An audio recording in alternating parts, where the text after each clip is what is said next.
Hi Libra, and welcome back to the channel. I'm Jen with Bohemian Path Tarot, and it's time for October readings. I've got the Light Seers Tarot here today, and you may know that these are general readings for a general Libra audience.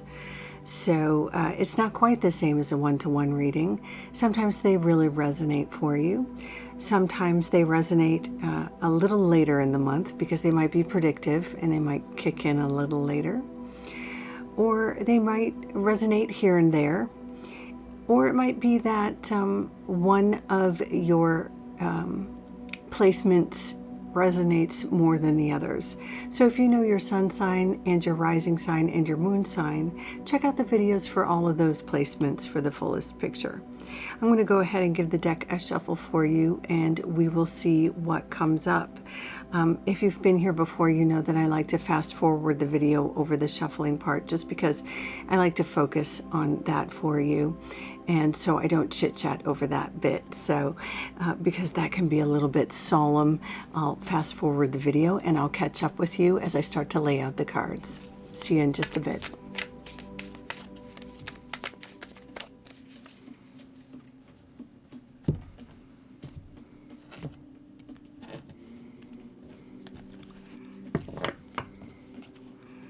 Okay, Libra, let's see what we've got. Oh, wow. Nine of Cups. Queen of Wands. King of Pentacles. Ace of Pentacles. Wow. Wow, wow, wow. All right. Let's get ourselves situated. That's amazing.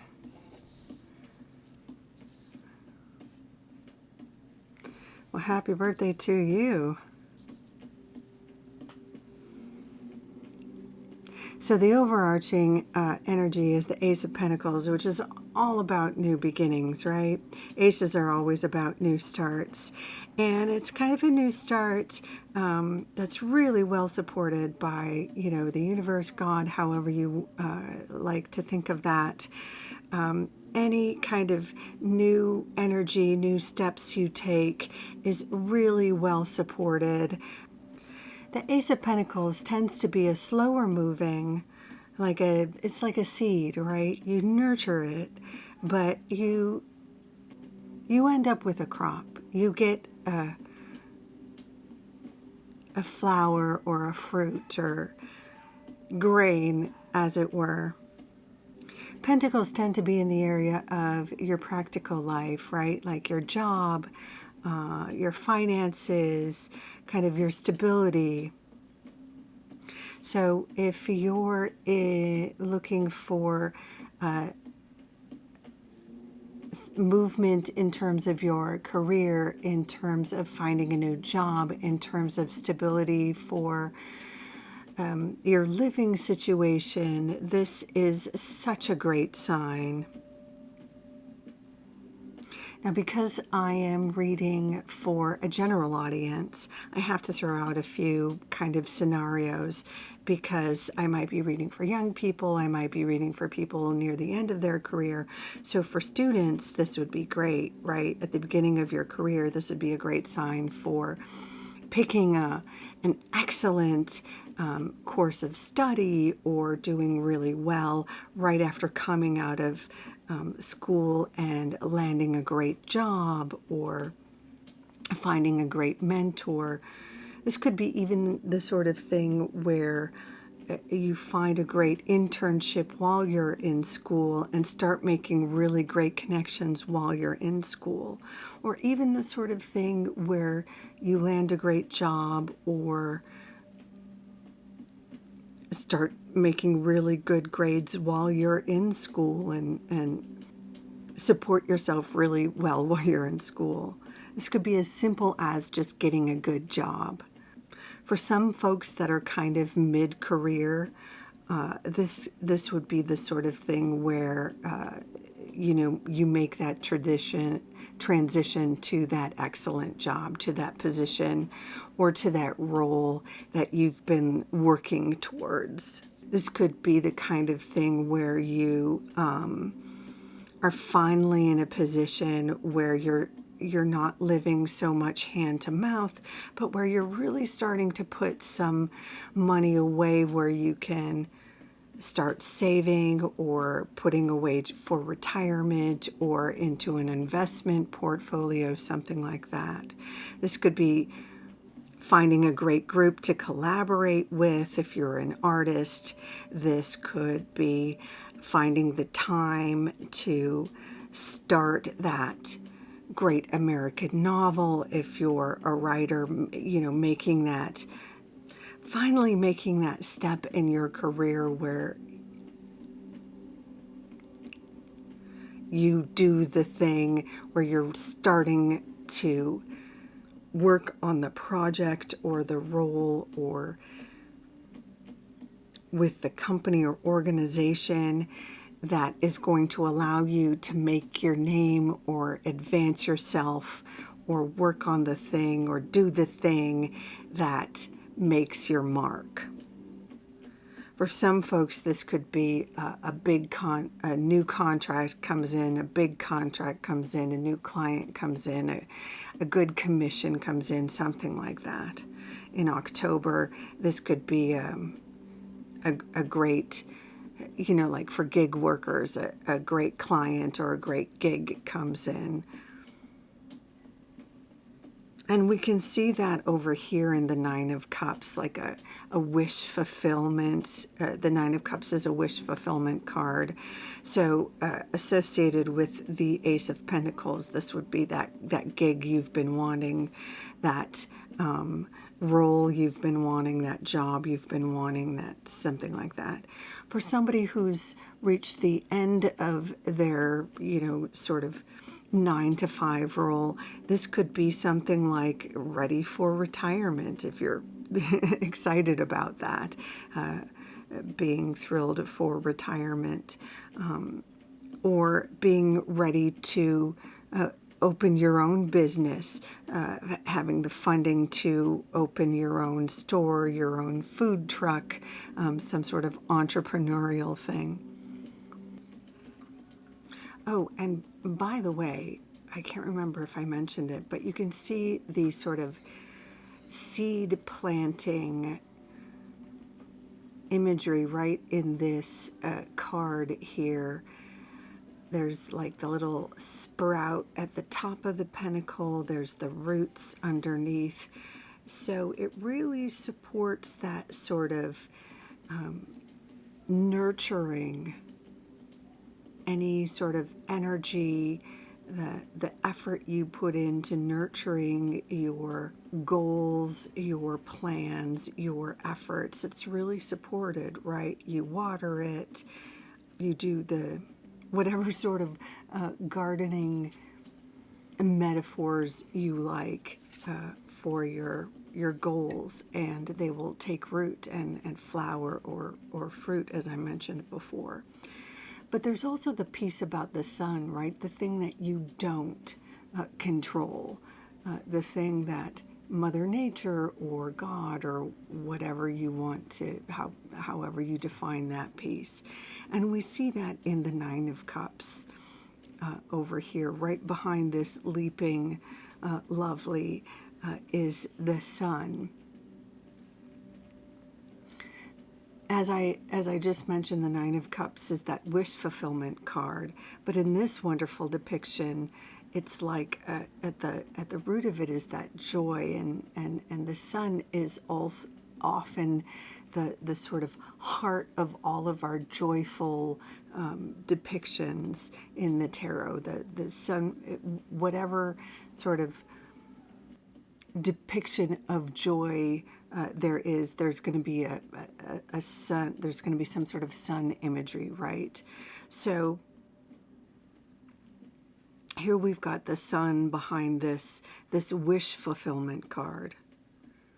Something that you've put energy into, something that you've put, work into, and you've taken the steps and done the nurturing, but also that manifesting piece, right?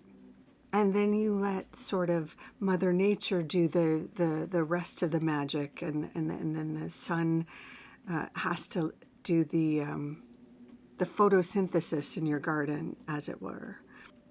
And we get the wish fulfillment part.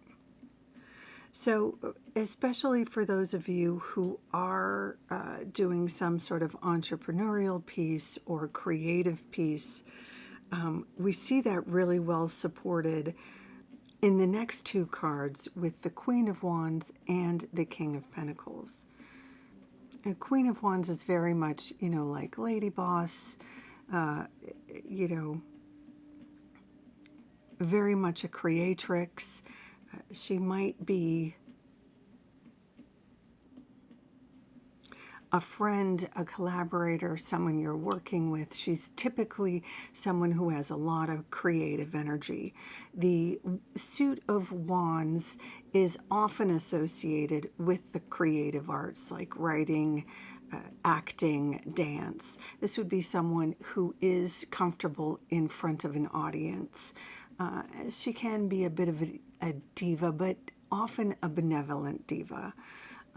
In the sense that she is comfortable being a leader and sweeping up other people along with her enthusiasm for whatever project she's working on. So she could be a theater director. She could be a kindergarten teacher. She could even be something like a lawyer or a litigator in, like in a court of law, public defender, even something like that. Someone who is comfortable in front of other people and leading other people through dance, through her words, through song, and uplifting people.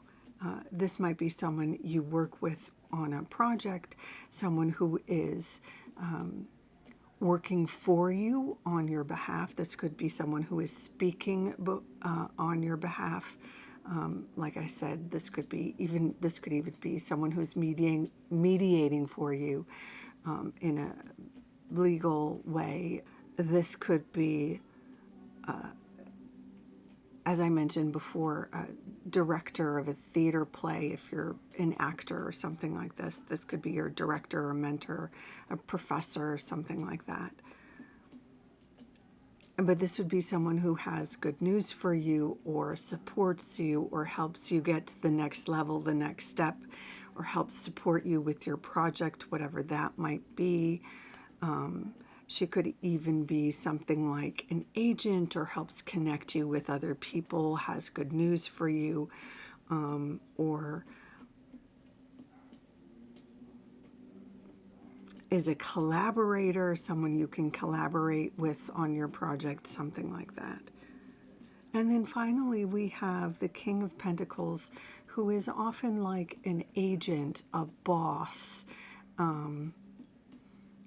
He's not as much the collaborator as he is someone who brings you the job or negotiates the job or helps with the financial arrangements or the investments or with the advice, financial planning, something of that nature.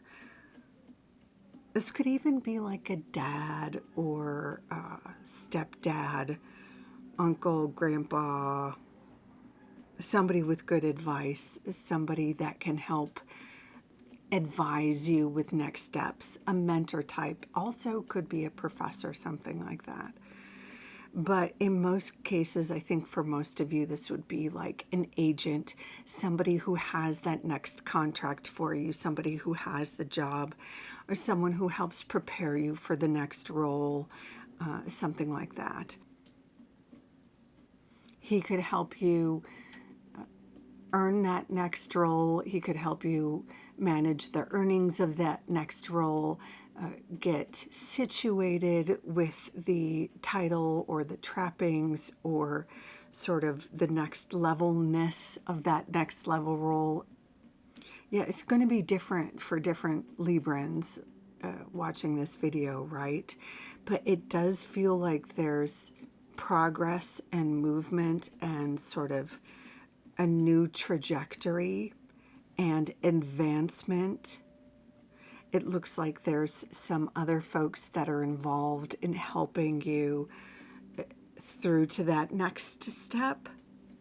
And this isn't the end of the line for Librans. But it's the start of the sort of the next chapter in the journey, and it looks like it's the thrilling next chapter. It's the next chapter you've been looking forward to getting to. This is the chapter that you've been really excited to get to for some time. So, Libra, I am really thrilled for you. I hope you're excited too. It looks like October is going to be one for the books. Thank you so much for dropping by. If you enjoyed this reading, I hope you'll consider giving it a like or a comment or a subscribe. In any case, please take good care of yourself. Until next time, bye for now.